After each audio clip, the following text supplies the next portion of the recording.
Hey guys and girls, it's Nathan here, just hopping back in for Tuesday night lives. They've changed my sort of thing that I use here at the back end, so it's a little bit different here. And yeah, I can't seem to find the questions that I would normally have coming in from you guys in the community. So if you guys have questions, here we go, can see it here.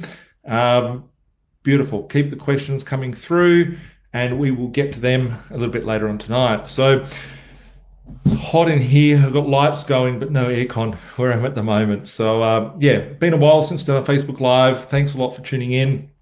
I missed everyone from Facebook Live, and lots of interesting things to talk about today. What is the world we're living in? So got a list of articles here, which I'll go through. But I actually posted a fair few articles just recently, probably about 5 minutes ago, into Birchfeed. If you're not in Birchfeed, you need to go check it out. Birchfeed, B-I-R-C-H, feed, F-E-E-D.com.au. Go check it out. Lots of articles in there that I'll be referring to a little bit later on in our conversation. So obviously the elephant in the room, I have been making podcasts and I've been really too busy to do the Facebook Lives every Tuesday. So I know you guys have asked for me to come back and do the Facebook Lives. So I'll be trying to do these once a month. I'll be guided from you guys as to what you want to hear about. Got a lot of people ask me questions, really random questions. So that's what I'm going to start with tonight. It appears last year, the year before, we had some issues with a medical condition out there. It appears that it all disappeared recently, strangely enough. It appears that there's a war going on. Not that we weren't in a war already, but the war that we're being led to believe is one between two different nations. And I'm not going to get into too much into that because I don't know too much about the geopolitical environment, but I'm going to question facts and question lots of things that are out there. So what is happening in the world? What is happening, right? Today, some of my topics that I'm going to be talking about is the takeover of the New World Order, the NWO. A lot of people talking about and ask me questions about you will own nothing and be happy. That's one thing I'll be talking about today, the World Economic Forum from Satan Klaus, or Klaus Schwab, as a lot of people will recognize him as. A lot of people ask me about weather. A lot of people asking me about what's happening with the alleged violence between two different nations. Whatever happened to the illness that we all got? Whatever happened to our inflation and negative interest rates?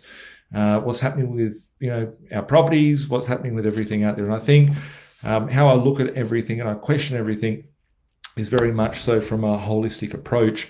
I like to question things. Unfortunately, out in the world that we live in today, a lot of people don't question. They just obey without questioning, and that's a very, very dangerous place to be naturally. So, going to get straight into it. Can see that my team is posting comments here. Show us the mullet, Birchie. It's been growing for a while. It's not really a mullet. It's more of a rat's tail. A few of you might tune out after seeing that. I just thought I'd grow it because I can. I've gone too far. I actually think it looks ridiculous, but in a world of craziness, it's fun just to to do so. So a few comments here. Long time.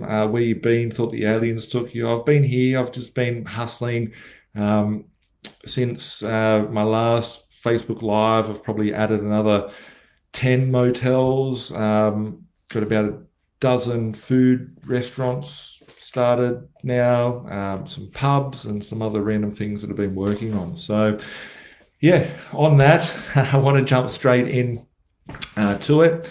And probably the first thing I want to talk about is this bottle of water, right? This is a bottle of Mount Franklin. I don't endorse it at all. I don't like it. I just got some dinner from a shop nearby, came with my meal.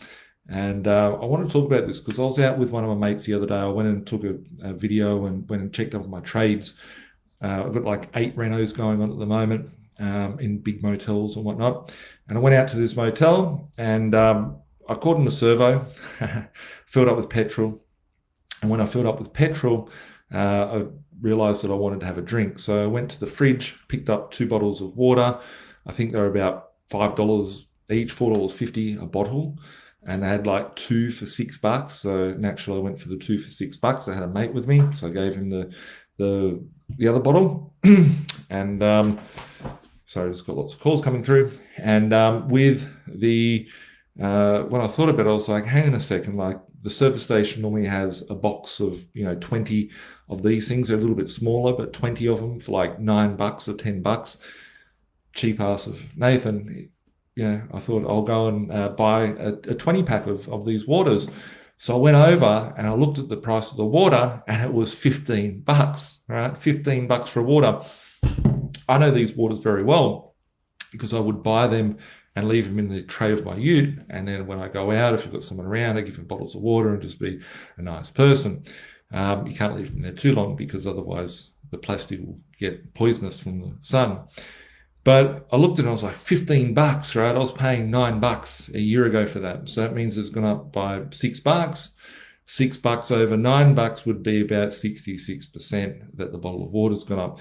Question I ask is, why has the bottle of water gone up? Why has the carton of water gone up?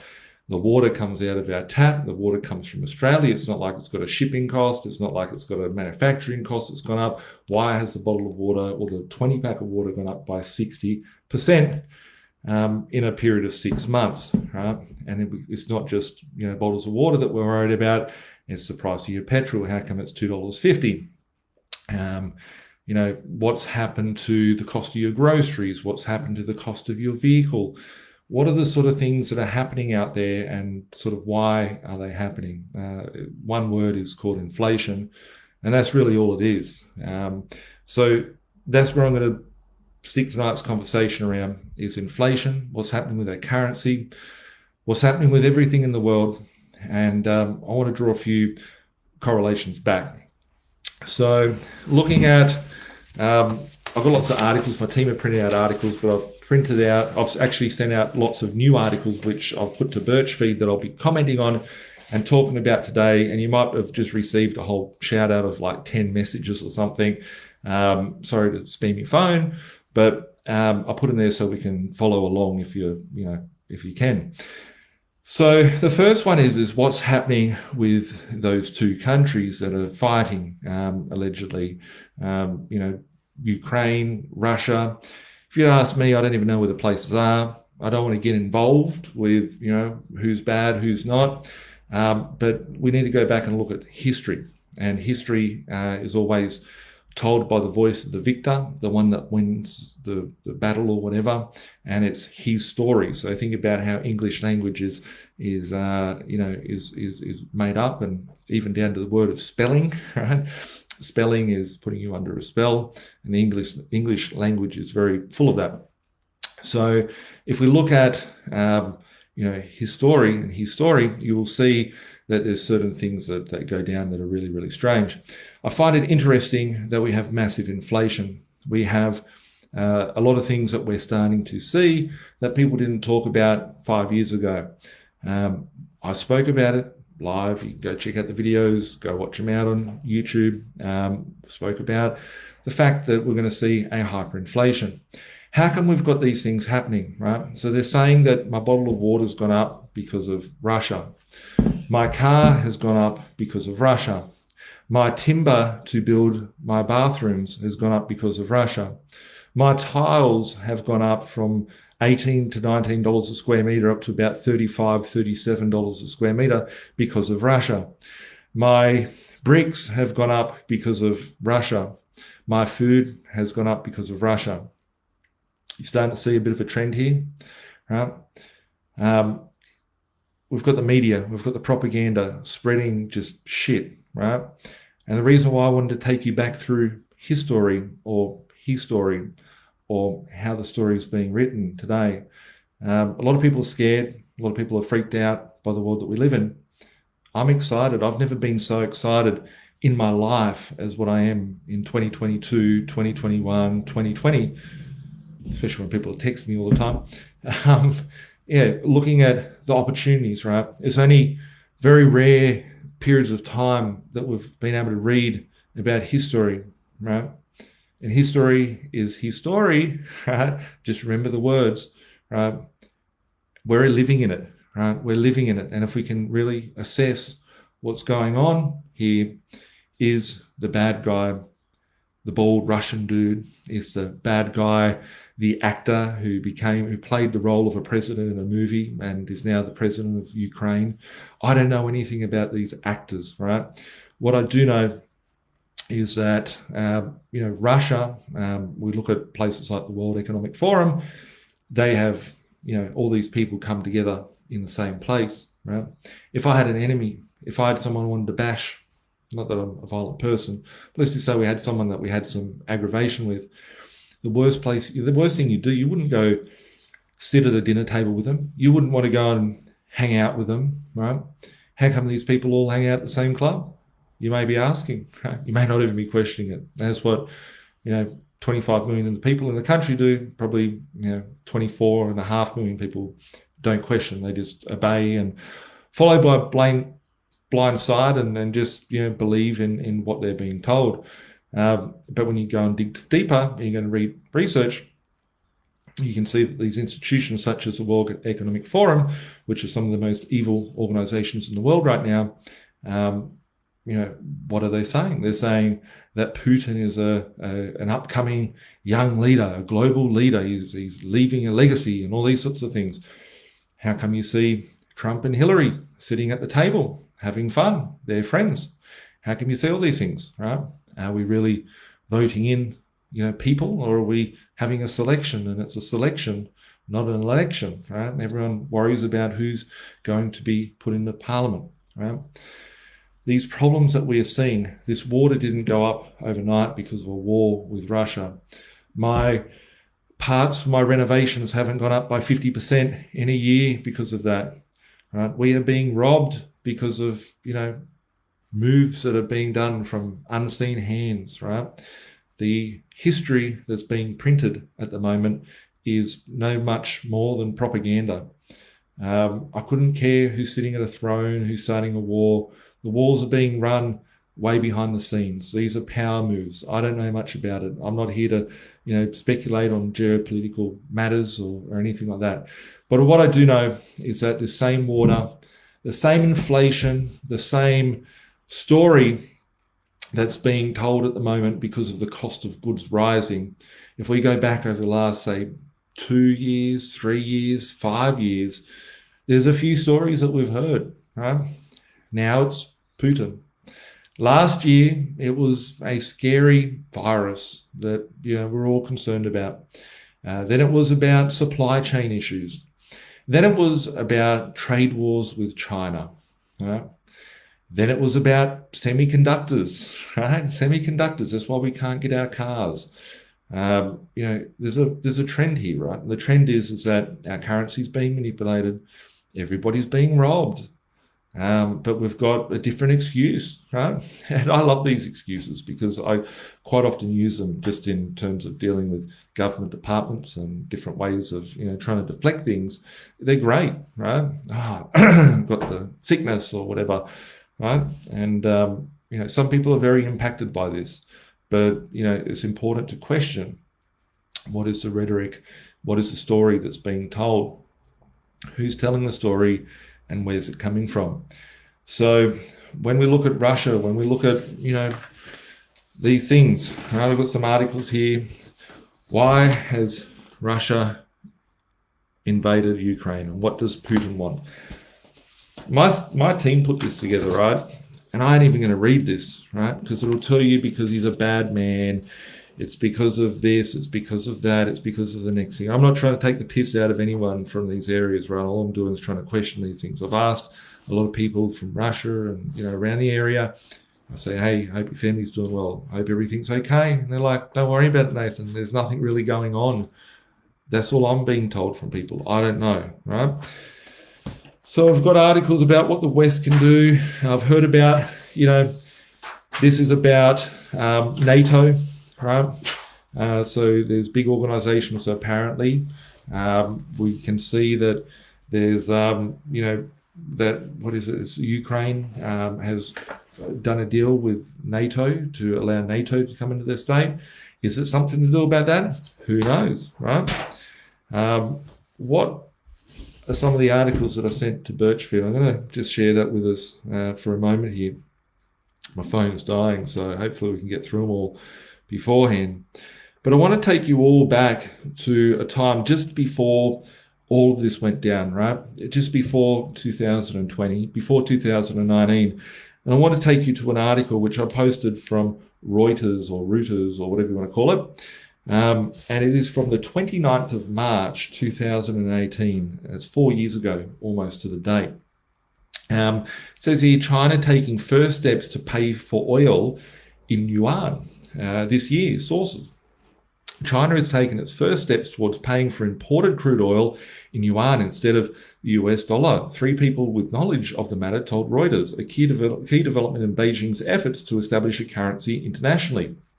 So if you think about it, who else has ever traded currency with oil? Right? Back in 2000, we had Saddam, right? He tried to trade euro with oil. And what happened? He got killed, right? 6 months later, he was dead. And they said, oh, it's the weapons of mass destruction, right? And certain things occurred. And we saw Gaddafi, right? Who apparently his country was very good. I don't know anything about the bloke. But he tried to trade oil in gold. And then 6 months later, he was dead. And then we started seeing the yuan and petro conversion. We started the petro and the dollar trade. And then we started seeing certain things happen. We saw there was a big uprise. If we remember back to 2018, you can see that little Kim Jong-un, he's little now, but little Kim, sounds like the rapper. Little Kim, he was a bad guy, right? And then suddenly we never heard anything about him again, right? Something happened, a few handshakes got done, a few new sort of things, and then installed a system into that country, right? But then when we dig deeper, we go, okay, why did this occur back in the day? And we go back to one of the articles here, which is the loweinstitute.org. And it says here, why did China and North Korea decide to renew a 60-year-old treaty? And then it goes, mutual interest about a win-win for the alliance of single-party states. 60 years have passed since the China and North Treaty of Friendship. Friendship, lovely. Cooperation and mutual assistance was signed on the 11th of July 1961. The anniversary of this month, President Jing, or whatever his name is, and the chairman, says here, the North Korean chairman, right? Have you ever heard the word chairman before? He's not a president, not a dictator, not a prime minister. He's a chairman. A chairman. That would come from a company, right? We're not going to go down there. But a company would have a chairman. And it says here, Chairman Kim Jong-un planned to renew the treaty for another 20 years, as China and North Korea had done in 1981 and 2001. But the new renewals were not guaranteed. Chinese scholars had deemed Pyongyang to be in breach of treaty when it declared itself a nuclear power without consulting with China. Suddenly, this all passed. What is the relationship between the two states? When Beijing implemented United Nations sanctions on Pyongyang for punishment for its nuclear tests, blah, blah, we go on to read about down here. The importance of the ideology can be seen in the different fate that befell the Soviet Union and North Korea alliance at the end of the Cold War. North Korea signed the alliance treaties with China and the Soviet Union in 1961, mere days apart, as its former president Kim Il-sung wanted to exploit the Sino-Soviet split to his benefit. The Soviet Union and China shared ideological views and security interests with North Korea, as a single-party communist states opposed US imperialization. Goes on to say, but Beijing and Moscow were at the time vying for influence of smallest communist states, willing to outbid each other. So basically, why are we reading articles here of currencies being traded with oil, which were the crash of currencies beforehand, right? And then we've seen a war with China, with everyone else in the Western state. We've seen now a war with Russia, everyone's against it. But we're seeing many history books being written about certain treaties that have been passed, certain acts that have been passed between different countries. So I just find it interesting when I question that as to why is there certain treaties that are being reenacted. It just remembering it got rolled over 20 years later in 2021, and now we're starting to see a war. These things here are behind the scenes power struggles. For currencies, I don't know what is to be had. But what I do question is, what is the war really about? Is there a war? Is it a play at hand? We've seen the truckers. If we go and talk about the truckers in Canada, so there were some brave truckers that went out there and they just blocked all the streets and stopped the supply chain. That's another reason our bottle of water went up, because of truckers. But this bottle of water was made in Australia, the water came from Australia, all the products that came from Australia. Why has this gone up by 60% in a very short period of time? When we look at the truckers and what happened, are they good, are they bad? I don't know. I think it's interesting, I think it's cool, but here we are looking at some truckers that are out there, and now, because they blocked the streets, for those of you that have been following or haven't been following, there was streets getting blocked and main arterial roads getting blocked due to, just truckers saying that I want to be, operated on as per, this sort of thing going on. And what they did is they started blocking the bank accounts of these truckers. And suddenly there was a new law enacted that said that the bank could take money, it's a digital credit and all these sorts of things. So are we seeing a new era of a digital footprint coming in front of us, which is the digital credit system, the digital social credit system, the ESG? And let's go and just read for a second what ESG stands for. So where are we here? I've saved it somewhere, but we'll just Google it just for the fun of it. Where's my screen gone? I have lost my screen here because of alerts on my computer. Here we go. ESG, social credit system. So if we go onto Google and we look up what is ESG, just to start off with, we will see, just Google ESG and go to images, which will show you some charts. Right? There's like green, blue, purple, they have different colors. Environmental, social, governance. Environmental, renewable fuels, greenhouse gases, energy efficiency, climate risk, water management, recycling processes, emergency preparedness. Right? Let's think about it, right? We have a new currency coming through. We have a great reset that we're being told about. We've got viruses, we've got environmental issues, we've got energy issues, we've got energy prices rising 30%, we've got petrol that's gone up like 40%, everything is rising in its value.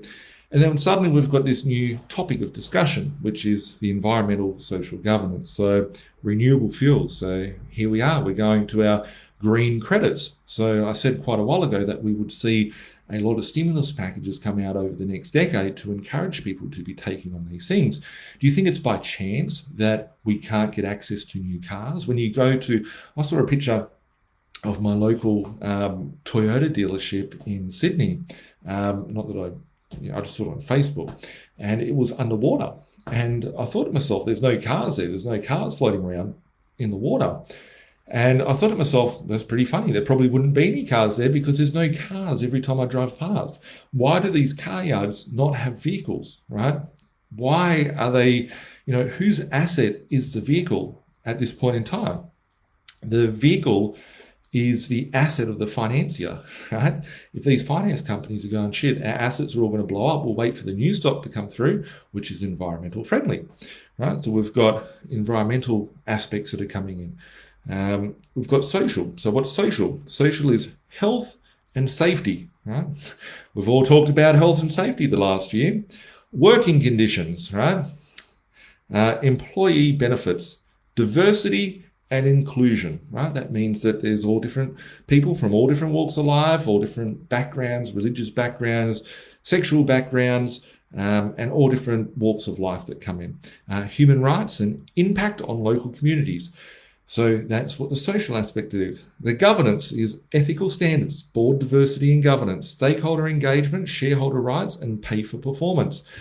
So when we look at that, it sounds like great, right? We're having a world where we can share and we can be inclusive and we can be like primary school kids, right? Do you not remember back when you were in primary school and everyone was friendly to each other? It's just the world has like made us clash as we grow our consciousness to be able to do so. That's on the World Economic Forum's websites. Then we go to look at where we're looking at here. We've got this article, which is ESG is a missing metric for resilience. We're going to read it. In a world of increasing upheaval, ESG investors must also be able to assess resilience. Piecemeal frameworks for measuring resilience are beginning to emerge. Resilience expertise should be established at boardroom and industry oversight level. By bringing together the top world leaders for the Earth Day Climate Summit last month, goes on to read all this rubbish, right? But when you go in and type in to Google ESG social credit score, you start reading some articles about how the social credit system works around the ESG. So my view is that here we are in a world where we're starting to see war. We're seeing a digital footprint being involved. We're seeing control. There's talks about the fact that, when you log into Facebook, you log into YouTube, that you are going to need to upload your digital identity. Showing a photo of your license is very old school. It's like getting a fax or getting a pager message from the 90s. But here we are. If we had a digital ID, which everybody seems to be having right now, and opted into by default last year, here we are with a digital identity, which will connect to all of this framework that's being installed. So when I look at certain things occurring, we can see Russia's made some cyber attacks, and we go on to read some other sort of things. This one is, people like them or don't like them here. A massive false flag, cybersecurity attack is now imminent. This one here is from InfoWars. This is whatever his name is, I forget his name, the crazy guy. The globalists are playing both sides of the Ukraine conflict. This is reality. It's very important to understand and accept this fact, otherwise you'll not be able to grasp the events that happen next. The globalists are unlikely to spend the past several decades building up one of the most complex technocratic control grids in history to track, dominate the public, only then to annihilate it at a blink of an eye with nukes. So basically, here we are looking at a lot of digital sort of infrastructure that needs to be put in, digital infrastructure bills. I encourage everyone, next time you go for a drive, could be a long drive, could be a drive about 5Ks, 10Ks out of your area, have a look along the main roads. Along the main roads, there's big white cameras. They're brand new, they're freshies, right? They're wider than there's white on the wall behind me. These cameras are pointing in direction of the traffic. What are those cameras there for? Biometrics? Who knows, right? There is grants, right? If we look at the flood victims, I've seen people recently go, look, I've got $1,000 for the flood, I've got 15 grand for the flood. Hope everyone's doing safe and well out there with the floods, and send my thoughts, and hope everyone's safe and whatnot. If you need help, reach out and however we can help.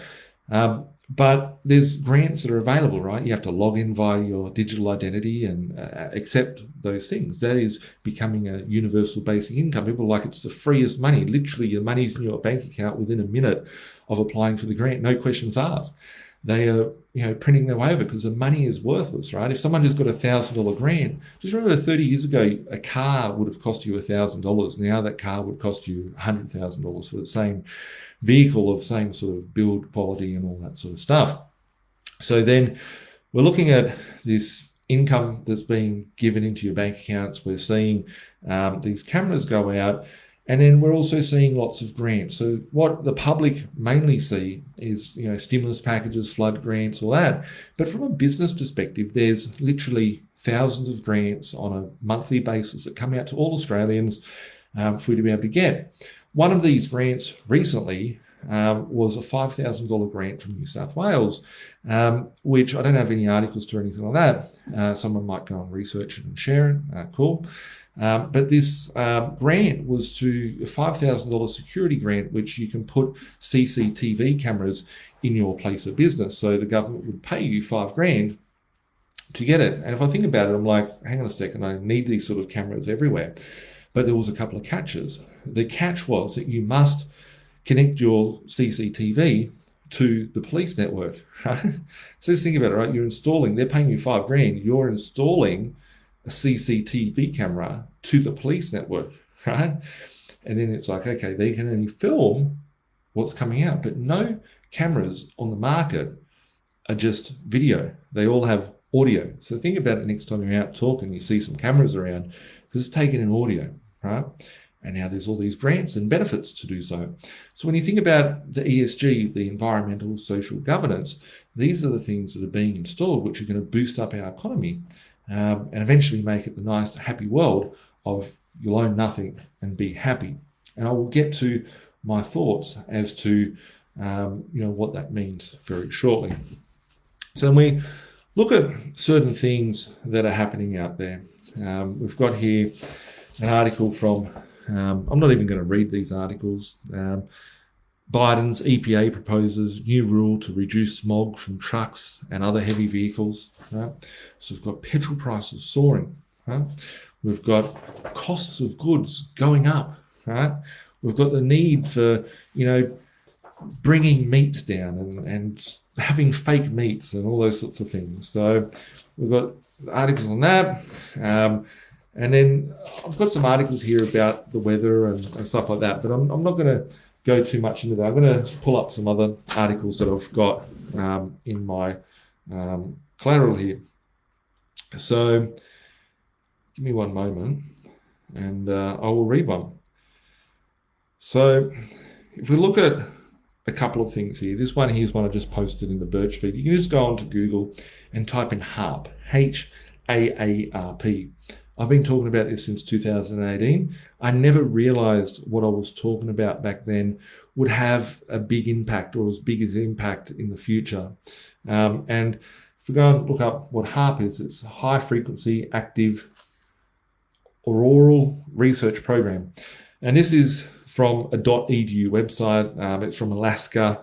It's one of the first rankings that is there. About HAARP. The HAARP program is a specific endeavour aimed at studying the properties and behaviour of the ionosphere. The ionosphere stretches roughly 50 to 400 miles above Earth's surface, right above the edge of space.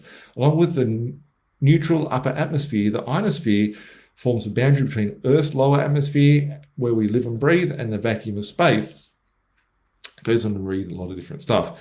So just remembering that's coming from the government website. So you can go and research on Wikipedia what HAARP stands for and all those sorts of things. But they're not going to go and talk about how evil and fun it is, right? We've got to go and look at when they bag things out, right? And this is pretty interesting. This is an article here from NBC News, right? So it's a trustworthy news site there. And this article is from May the 23rd, 2014. And it's got a picture here. It says here, conspiracy theories abound the US military closes HAARP, right? That is the article there. And then it goes on to say the US Air Force has told Congress it intends to shut down HAARP, a controversial Alaska-based research facility that studies the upper atmosphere. US Air Force has notified Congress that it intends to shut down HAARP, but how come the website's up now, right? This is 10 years ago. But anyway, conspiracy theories are abuzz about the news, given that HAARP, short for high frequency, whatever, wild speculation, the program is designed to control the weather, or worse. In 2010, Venezuela leader Hugo Chavez claimed that HAARP, or a program like it, triggered the Haiti earthquake.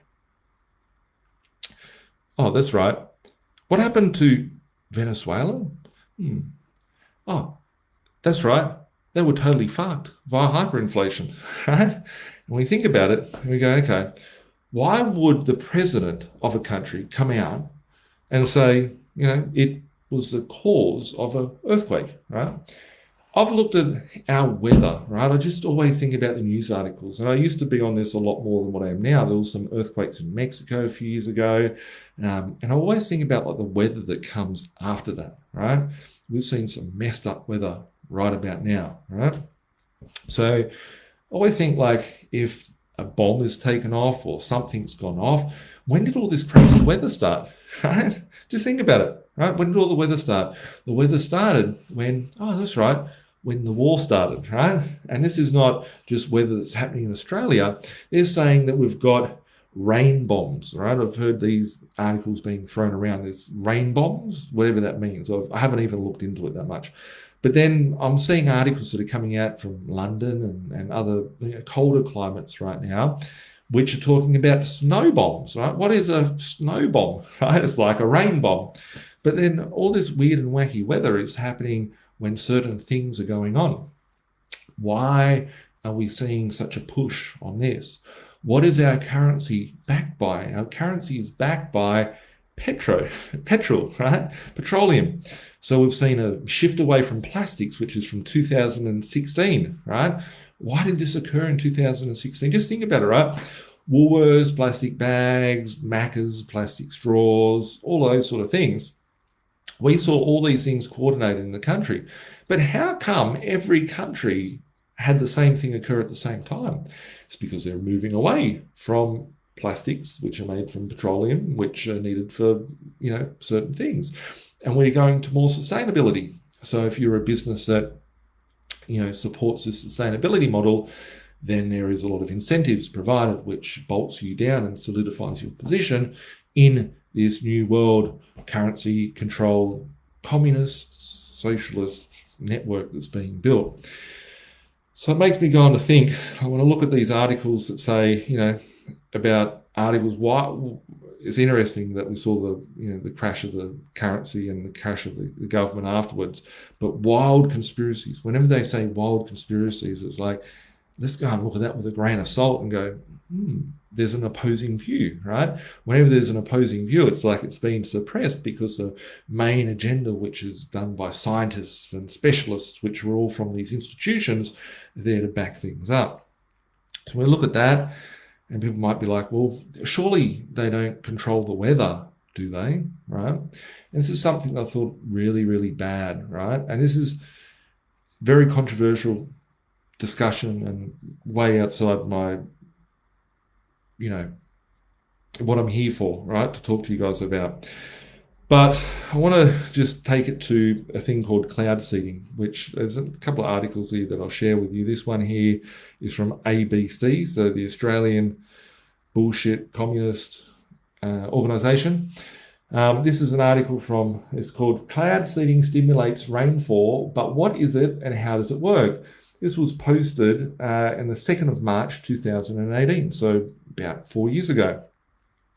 Tasmanian Liberals have said that if it re-elected, it will push a stop to cloud seeding. Looking from the outside, the obvious question is why?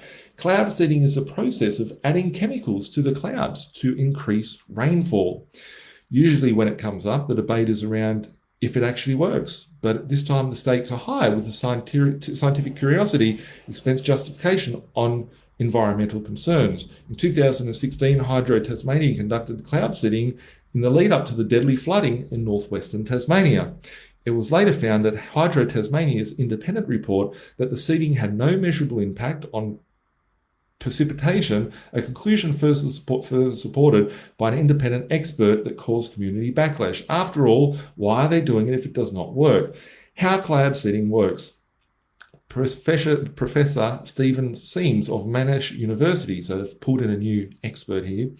He said that the type of cloud seeding that has been found to be effective in Australia was glaciogenic cloud seeding. The idea behind glaciogenic seeding is that you actually take little drops of supercooled liquid water that are not growing effectively enough to become raindrops, and you convert them to ice by adding silver iodine. So you think about it, like, why are they pumping chemicals up in the sky to make rain, right? And it is effective, right? Because if we go back, I'm just going to go to another article here. This is from a website called naa.gov.au. So this is the National Archives of Australia from 1961 to 2021. And wow, 60 years worth of history there, right? Funny.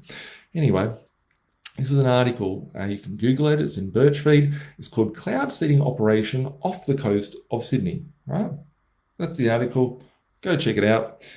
It says creator, Australian News and Information Bureau, Canberra. The date of this was, it was in 1957, right? 1957, that was way before I was born. That was half my life before that. It's probably way before half of you guys were born as well.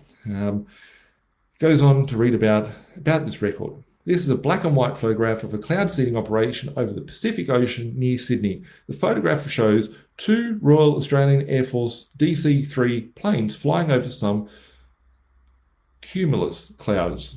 For one of the planes, only the nose and part of the propeller are visible, and the photograph appears to be taken from this plane. Those on board the planes were probably conducting atmospheric testing prior to actual seeding. Educational value.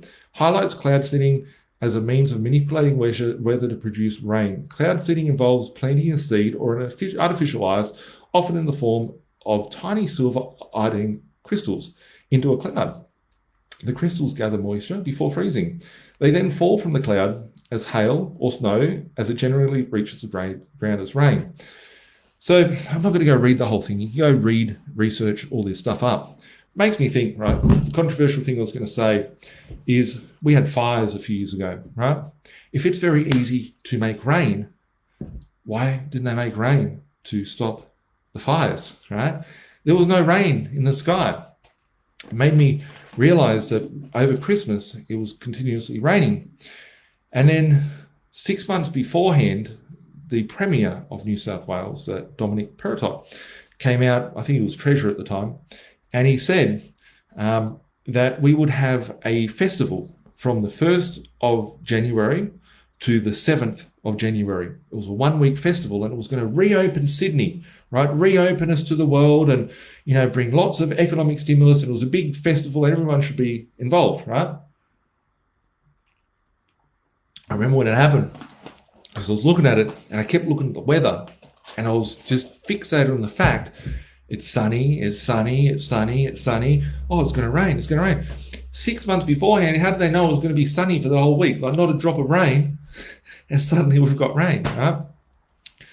So the question that I have is they're installing a new system. I've said some weird, messed up shit over the years, right? I could never have predicted World War III being what is happening right now. Do I think they're in a war with these countries with missiles and stuff like that? I have no fear of that. Yeah, I don't even want to get involved in it. But the war that's happening is of the mind. There is bigger powers at play. There's people with larger agendas, bigger roles in this world to play. And we, the peasants, fight over who's going to win the footy, who's going to win the election, who's going to do this. But there's massive deals that are coming in that are being made between governments and organizations and, suppressed oppositions and all different things, right? Takes me on to our friend Elon Musk, right? And everyone looks at this guy as, oh, wow, he's a hero, right? He's doing the greatest thing in the world. Do a bit of research into who owns all these companies, who pays for startups and all that. You have the BlackRocks, the Vanguards, these publicly listed companies that are owned by them. But there's a company called InQtel, IN-Q-Tel. Go check it out, right? I'll leave it at that on that one because that's the CIA have a funding arm, right? And this is very open. Look up their website, all that sort of stuff, right? And you question yourself and go, okay, who funds these businesses? Who funds the avatar? Who funds the person there that's a cheerleader for the world that we are living in? And you go and think about it. I think, Elon Musk, he says he's going to send people to space. He's going to do this. He's going to do that. But who's funding him to do this, right? Because I often think about it. I think, okay, if I had a motel or I had a waterfront property like the one across the road, I've got sweaty pits at the moment. If I look at the waterfront properties, who can afford a $5 million property? Who can afford a $10 million property? There's not many people walking around with the cash out there. So you're really dictated by who's got the money. Who is funding these sort of things and these sort of agendas to go on, right? Who's putting these people as the avatar. And I saw an article the other day saying, Elon Musk, he's a billionaire and he owns nothing, right? He's just a humble guy. He's worth billions, but he doesn't care about owning a house. He has no material possessions. Elon's a good guy. Be like him.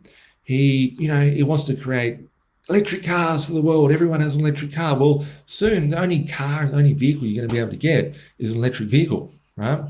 And then think about it on an electric vehicle, right? If you, said that the government's bad, if you're Birchie making a video, next time I hop in my car, instead of the car taking me down to the shopping centre so I can buy my food if I'm allowed to, it could literally lock me in the car and take me to the police station and go, well, this guy's a terrorist to the state because of what he's been able to say and do and all that sort of stuff.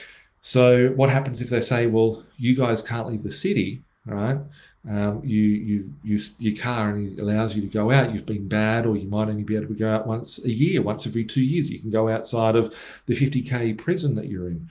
In my view, the soaring costs through this hyperinflation, there will be two classes of people. There will be the people that are the so-called peasants that are stuck into the cities, and that could be me, right? We could all be in the concentration camp together, being locked up and forced to do things that we don't want to be, which is really where we are. But there'll be other people that will be able to afford to pay $50 a litre for petrol because the money doesn't really mean anything, or they could get credits or tax deductions or certain things to be able to travel freely along the countryside. And that is the world I personally feel that we are heading into. There's a change of guard. There's still the same guards that have been there for thousands of years. They've been manipulating, controlling, and suppressing human history, and here we are with a change of control mechanism where people are very excited to jump on, like, yeah, let's get a smart meter on our house. Let's get a smart TV. Let's get a smart watch. Let's get a smartphone. This is the biggest tracking device that you'll ever find, right? Your smartphone. And now everyone's going to have a smartphone, right? Everyone's going to have that smartphone. They have to use it for payment. Look at all these old grannies. Have you noticed that? I've noticed this in the last year. I made a post about it recently about the bank closures, right? Their ATMs. I went to a service station the other day, no ATM. Went to a service station a few months ago, no ATM. It is getting very difficult to find an ATM, right? Just think about it. Where was the last time you got an ATM? You go to the bank and say, give me 20 grand. I'm sorry, what do you need 20 grand for? Well, it's my 20 grand. I want to go buy drinks and drugs and strippers, right? Whatever the case is, I don't want to do any of that. But just saying, if you want to take your own money, you can do whatever you want with it. But you can't because it's not your money. The bank says, well, we can only give you 2 grand today. Go to the ATM. And that is the world we are going into. And that's where the protection is really needed for everybody. So now I spoke about this a lot previously, have access to food. I did webinars on this, have access to different sort of currencies, have access to precious metals, whether it be gold, silver, copper, have access to cash flowing producing assets, which is my favorite, which is property and whatnot. There's different things that you can have to protect yourself throughout this. Ultimately, you need to survive, right? We're trapped in this matrix, right? You can either just be a slave and asleep, or you can control your own part of this world that you are living in. And I think that the controlling powers are forcing their control of movement, their control of be a good boy or else, and be trapped in this system. This is beyond anything we could ever imagine. And I think that the next 10 years is really going to be scary for a lot of people. It's going to be exciting for lots of people. And when they say, I guess this gets me onto my next thing as well, when they say you will own nothing and be happy, right? What do they mean by that? People think they're going to have all of their assets taken off them and seized and all that sort of stuff. There will be a bit of movement and guidance and ducking and weaving and turning that we'll all have to make to adjust, right? We have had to do that over the last 2 years, last 3 years, last 5 years. I've been doing it my whole life. We need to keep the control of our positions. My interpretation of the World Economic Forum, when they say you'll own nothing and be happy, it's not that they'll take everything away from you. It is that they will make you feel comfortable and happy that you're in an inclusive system with lots of goody-goody two-shoe hugging, holding hands, sing kumbaya about how great we are and how lucky we are, just like any national anthem about how they've stolen, land and done different things over the years as terrorists. I believe that there'll be a lot of people that'll be happy because they're like, if it wasn't for my government and for my media and for my, procedures that they give me and the certain things that they do, I wouldn't be this lucky to have no control over my life. I'm so thankful that they've given me a house and a roof over my head, and my employer has done this and that and the next thing. And that's the system that everyone's going to be trapped in. I personally feel that it's going to come in the form of a hyperinflation, right? They're preparing people mentally to accept the change of guard as well as the hyperinflation. They're wrapping this shit up, right? This is, imagine you've got a company and you're going to bankrupt the shit out of that company. We've now got global governments which are all working together. Doesn't matter which country they are, they all sit at the same table and have food and talk and shake hands and greet each other, and they're all friends in that big room. None of us that are watching this, maybe a couple of people that could get a hold of this and go, fuck, this guy's off his head, and he has a bit of knowledge about us, they're sitting at the same tables, having conversations and meeting. None of us are involved in those things. Why are they so happy? If you were going to bankrupt the company, you wouldn't go and load all your assets into the company. You would take everything you could away from that company and then load it up as much as you can with all your toxic garbage junk, debt, whatever, and blow that thing up. And I believe that's what they're calling the Great Reset, right? They are loading up all the debt. They are loading up all the financial instruments which are toxic and blowing it up via hyperinflation. At the end of it, the debt will be worth nothing, right? You can pay out this debt very easily, but people will be so impoverished and at servitude to the system that they'll just be like, oh, thank you for saving me. It was Russia's fault. It was China's fault. It was the shipping fault. It was the petrol's fault. It was the flood's fault. It was the fire's fault. And, be happy that they've been given something. And we're starting to see this play out. I hope I'm wrong, right? Sometimes I am wrong. Sometimes I'm right.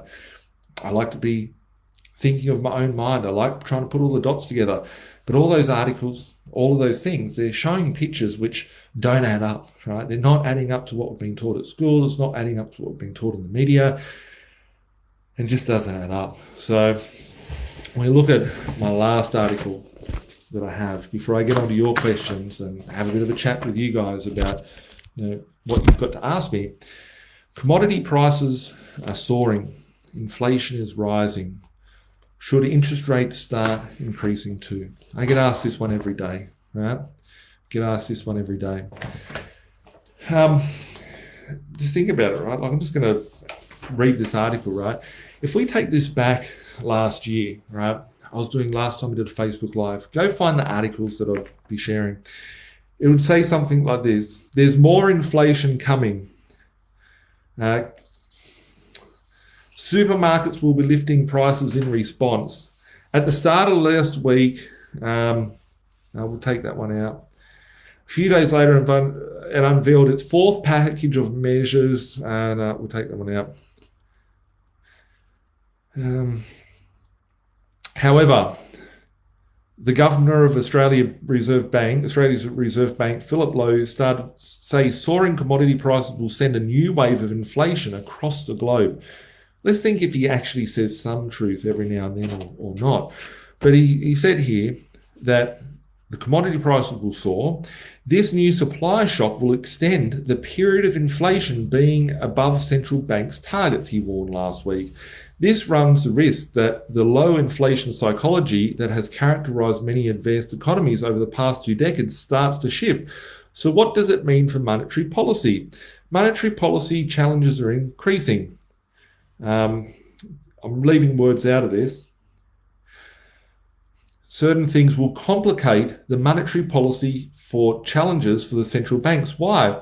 Because large increases in energy, food prices will exacerbate inflationary pressures, but they will also drag on economic growth. So we are going into a hyperinflationary Depression. What did I say years ago? We're going to face a depression which is based on inflation, not deflation, because of our currency dying in its format of what it is.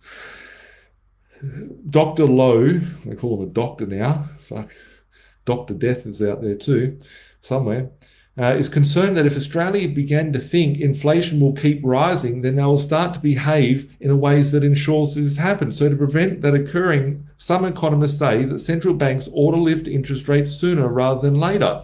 So they are begging for that. Let's just go back and add in the comments that I didn't put into that conversation. It went on to read, there is more inflation coming. The Kremlin's invasion of Ukraine, the sanctions imposed on Russia Federation have sent oil and energy prices soaring.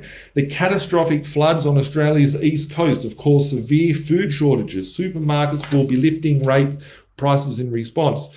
At the start of last week, the European Union floated plans to cut its Russian gas imports by 2/3 by the end of that year. A few days later, it unveiled its fourth package of measures to further isolate Russia and drain the resources it uses to finance its war.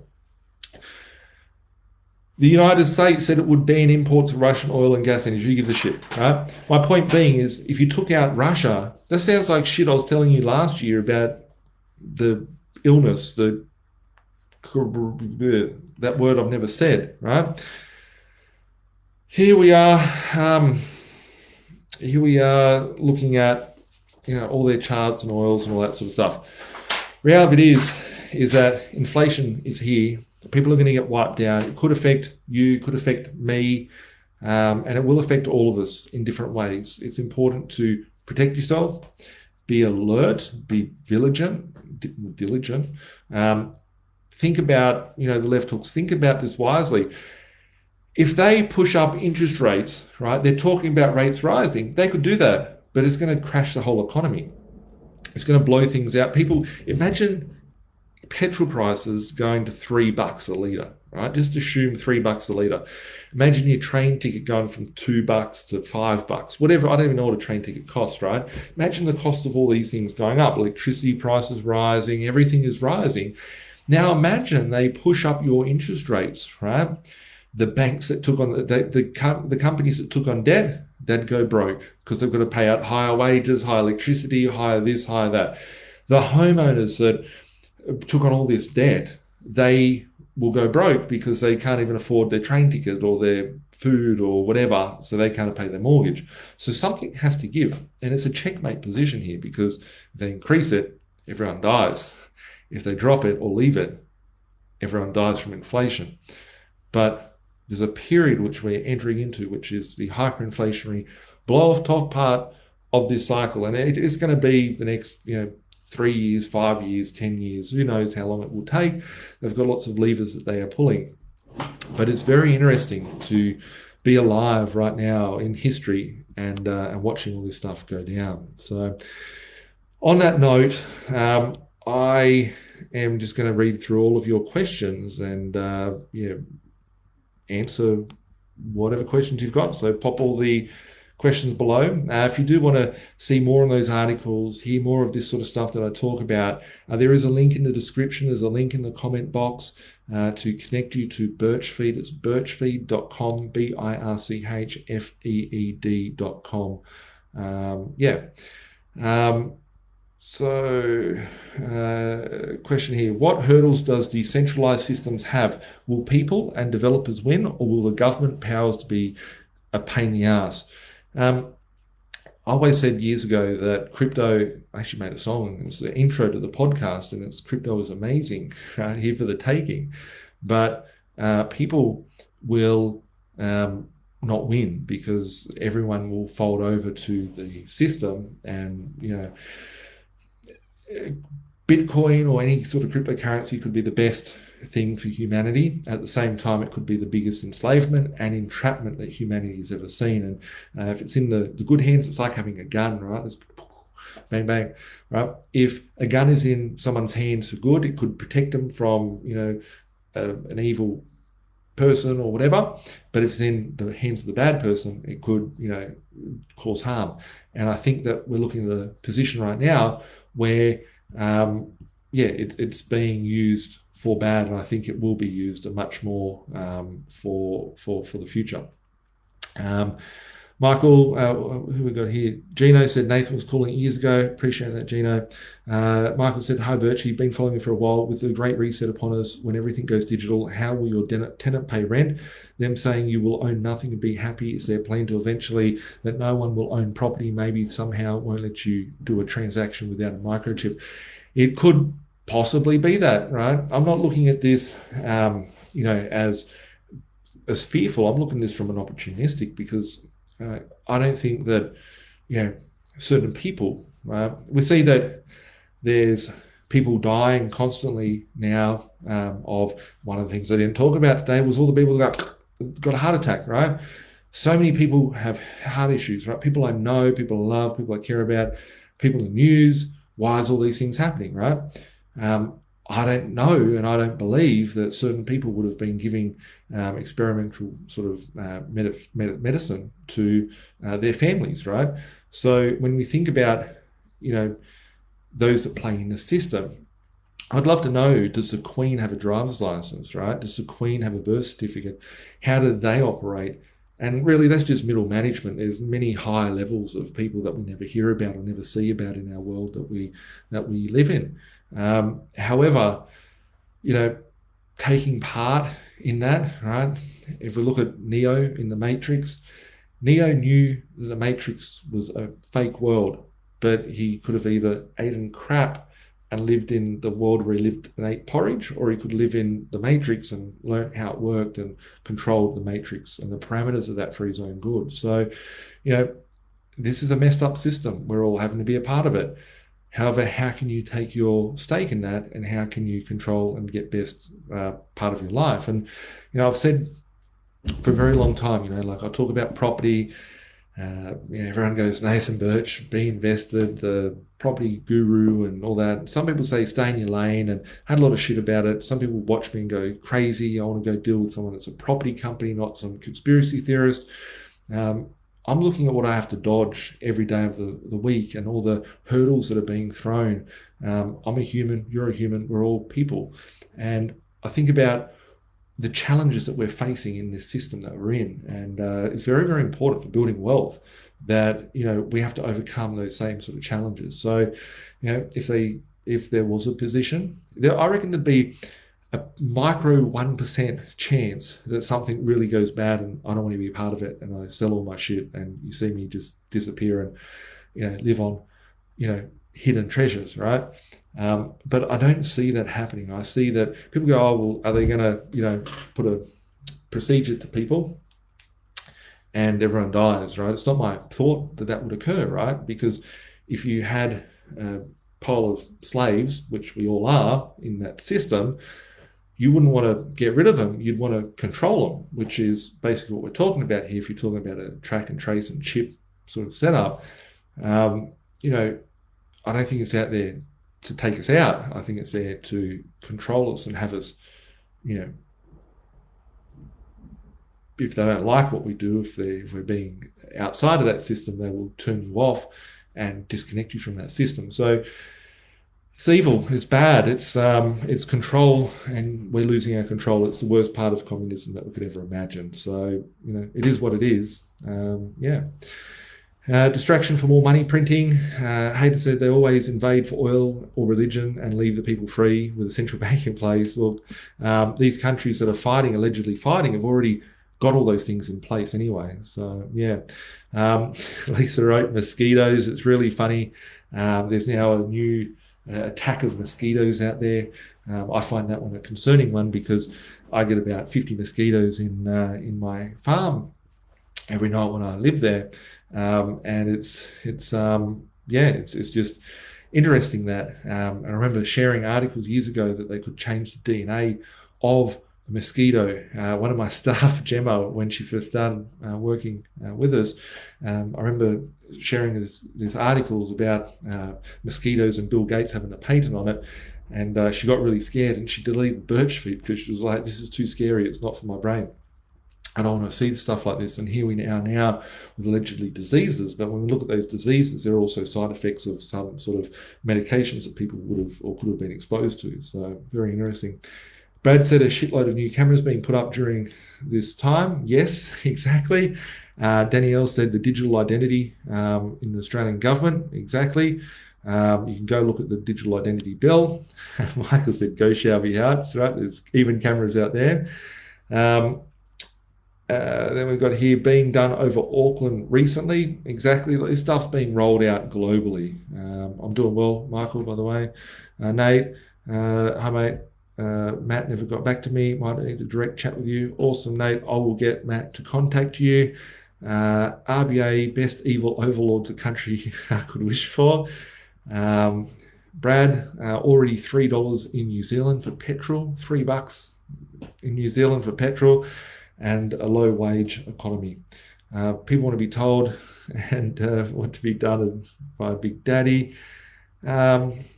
Then I've got here Brendan writing, how are you going to protect yourself, Nathan? Get rid of all your debt or take on more? In the short period of time, I'm very happy with my position. Naturally, my debt will become completely worthless due to inflation. So look at it this way. Let's say that I owed $2 million. I was talking to someone about a bill of mine, right? And it was a government bill. Some sort of department that likes to extort money from you.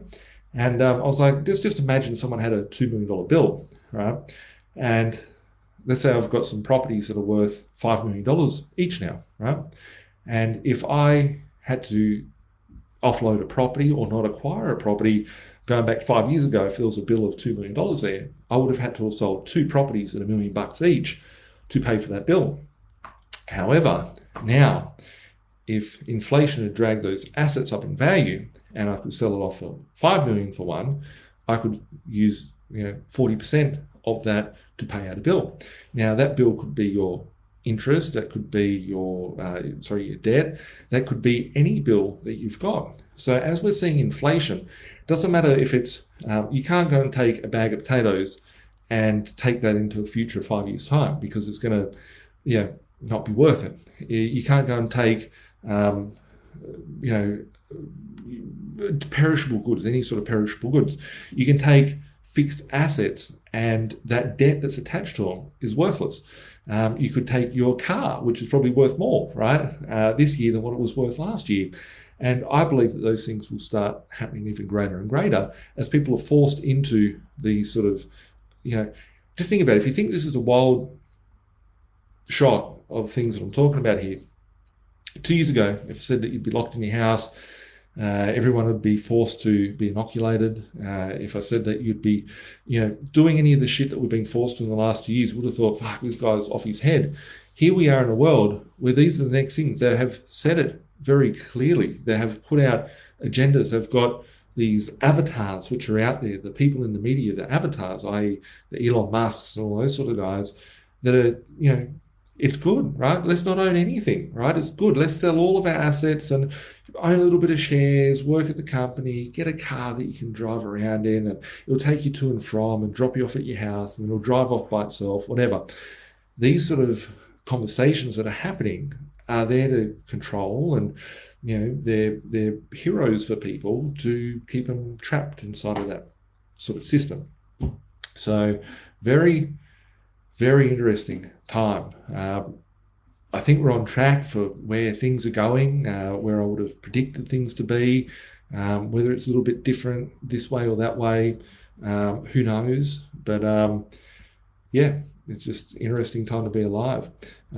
Jesse said, what do you reckon has to happen to get the global digital currency over the line? That's a good question. I believe it will be stimulus packages. I believe that it will be something to do with the ESG. So environmental, social, governance. Very important. Remember those words. Also, remember SDRs, special drawing rights, spoke about them many years ago. And the IMF just bailing out all the central banks around the world. I think that a mixture of those sort of entities and tightening of certain things. All these policies are being put through governments around the world. The governments have got the same policies, procedures everywhere around the country. I Googled something randomly the other day. It was like, I made a video about how to buy a motel or how to renovate a motel or something. I was looking up just search key terms of, how to renovate a motel or how to buy a motel, and there's nothing on the whole of Google or YouTube. So I just thought I'll make some videos on these topics. And then I typed in how to buy a pub or how to renovate a pub or something. And then I got a few more topics on that. And there was that James May guy from that Top Gear show. And he was talking about how he bought some pub or some shit like that. And I sent it around to my mates. I don't post everything in Birchfeed because some people just like, Birchie, you fucking lost it too much, whatever. But I sent it to a couple of mates. And I was like, this is very interesting. We're seeing that there is certain laws that are here in the country, in Australia, which are the same laws in New Zealand, which our viewers in New Zealand are talking about. And then we're hearing about them in the UK, right? And it's like, how come all these countries on earth have got the same conversations going on, right? Why have they got the same rules? How does this happen, right?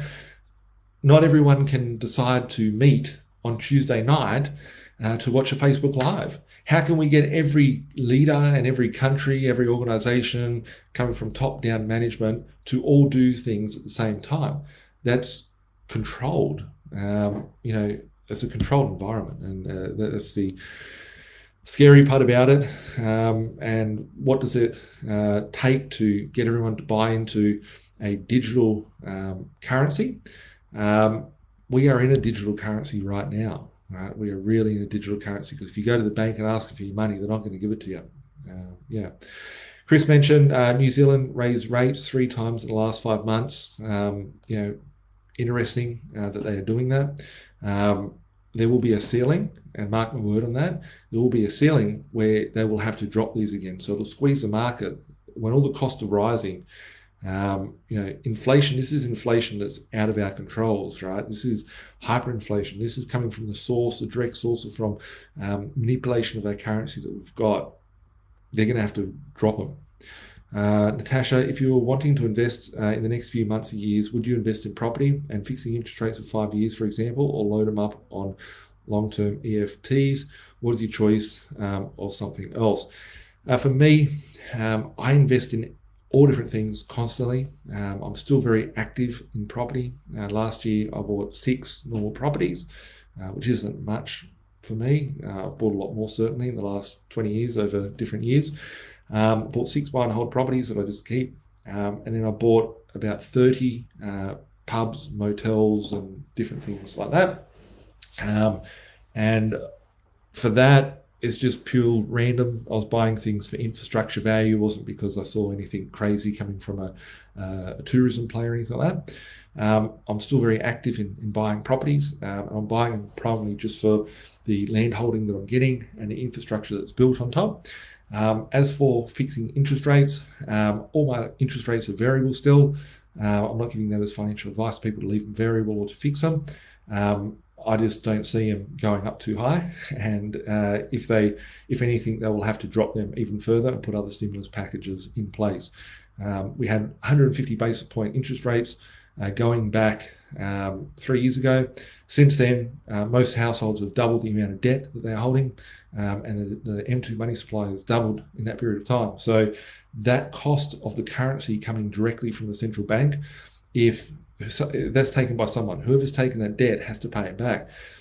If they have to pay back 150 basis points instead of 10 basis points, that's 15 times higher than what it currently is. Whoever's interest rate is going to be going up, there's a good chance they can't afford it. So whether it be, and just as much as the bubble has been inflated with this cheap, readily available credit that's out there, it will come, it will implode even quicker than that grew at that point. So they're in a very interesting checkmate position. It's a change of the guards come in. David wrote, are your properties in trust or in your personal name? Mixture of all different types of structures. They're in my names, other people's names. in trusts, lots of trusts that I've got out there, different trusts for different reasons, different trusts for different locations, different trusts for different types of property holdings, different trusts for the amount of properties that are in each holding.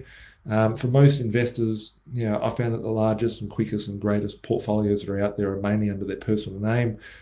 Most of my investors that get 10, 15, 20 properties in their portfolio do so with just their personal name, maybe a self-managed super fund in that sort of position.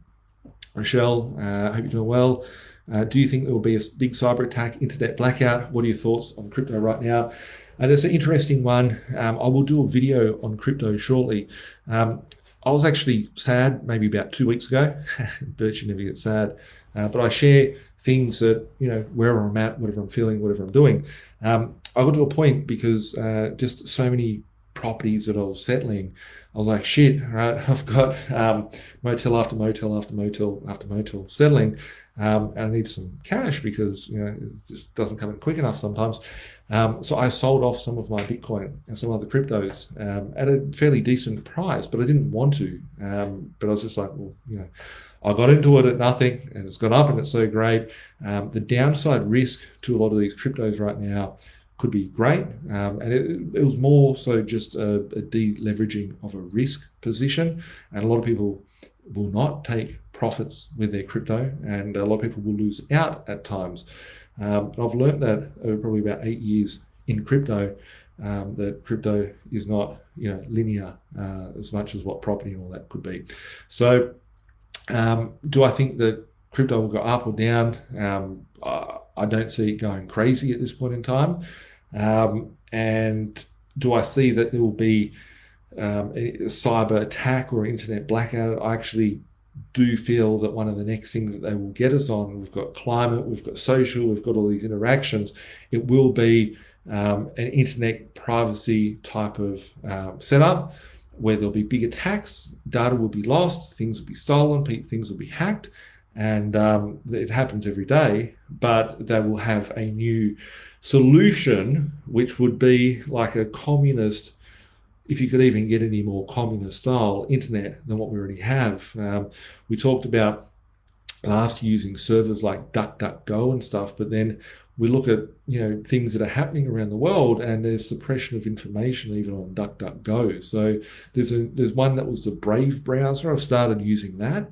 But there will be a lot of suppressed information, a lot of information removed from the internet. And that actually takes me on to something interesting, right? If you don't think this show that we are in, the Truman style show, is messed up place, think about this, right? We've got Putin actually running a war, right? We've got this guy in Russia doing a war against Ukraine and whatever the other guy's name is.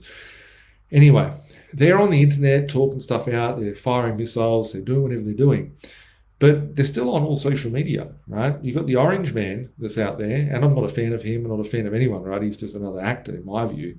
And I actually met the bloke and I thought he was a decent bloke, but you look at the moves that they make and the hands that they shake and all those sort of things. This guy got removed from all internet and all social media platforms, but you've got an actual war going on, and you've got the evil person that they've removed the McDonald's from the country, they've taken all the toys off him, and surprise, surprise, he's still able to have free speech allegedly. So just interesting.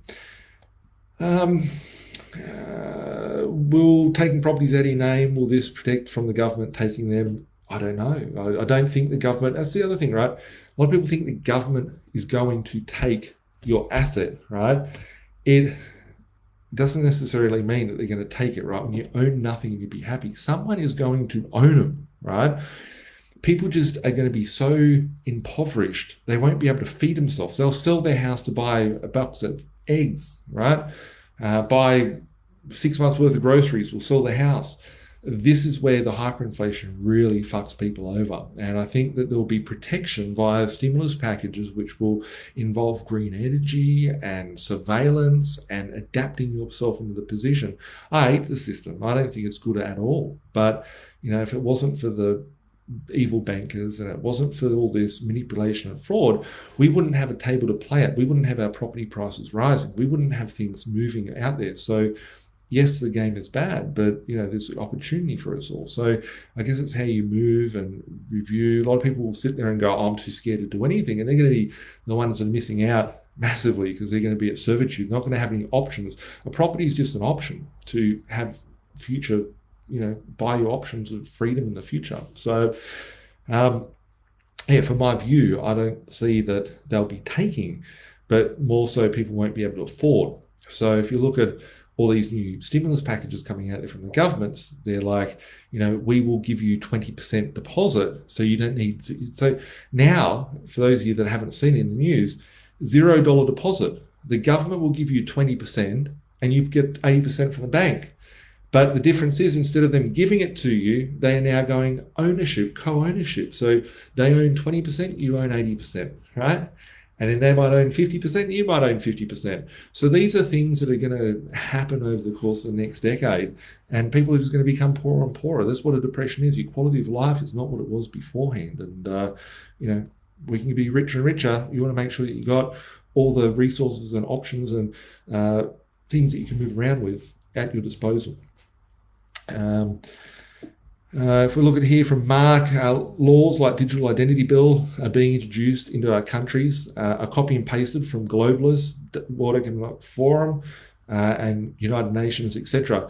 These are the same bills that are being posted at each country over and over. There is a hostile takeover. Everyone's worried about what's happening over there. Look at what's happening in front of us. Matt said here you need to look into a crypto that you earn yield for holding. Look, there's all different types of crypto. I don't like to speculate on them. I love crypto and I love talking about it, but there's so many different things that are fraudulent, manipulative, all that sort of stuff out there in the market as well. So whenever you're into crypto, just make sure that you are doing it with due diligence. I haven't heard of it and I haven't looked into it, so I can't give any sort of nod on what that one is. So, but on that note, I've answered a lot of questions, talked about a lot of topics today. I'd love to hear from you guys as to what you'd like me to cover off in next month's Facebook Live, whether it be cool stuff like this or whether it be more property specific. I do my monthly webinars, so make sure that you tune into them. I made a promise to Carolyn from my office that I will wrap this up within an hour. We've gone to 1 hour and 22 minutes, so I've gone over a bit by answering your questions.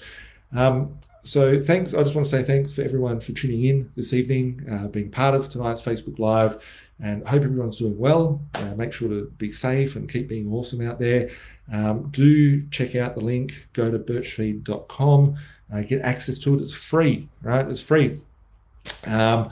And I post in there daily random stuff and make little comments to it and stuff like that. Sundays I'm quiet on there. Sometimes I'm very active on it.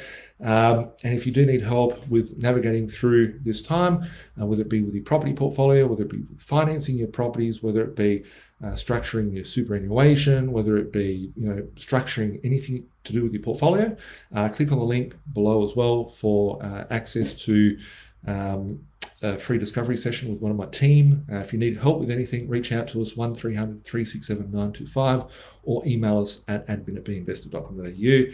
On that note, thanks a lot for tuning in. We'll catch up soon. Keep being awesome, and I'll keep growing my mullet. Bye for now.